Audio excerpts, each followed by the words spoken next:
Let's begin with the introduction part. So now, your first question is, are you interested in sports? I am interested in sports. I like watching football and cricket on TV. Do most people in your country like sports? Yes, most of the people in my country like sports. Cricket is the most popular sport in my nation. What benefits do you think sports can bring us?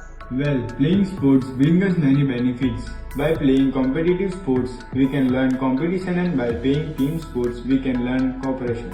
How often do you play? I like playing football. I have been playing since I was a kid, and now I play for a local team. Why do you play sports? I play sports because they keep me fit and healthy.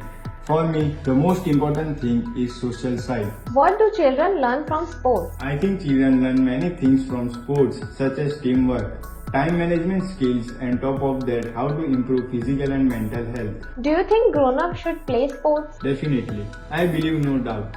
There is a connection between sport and age to some extent, but it is the best way to improve your physical and mental fitness.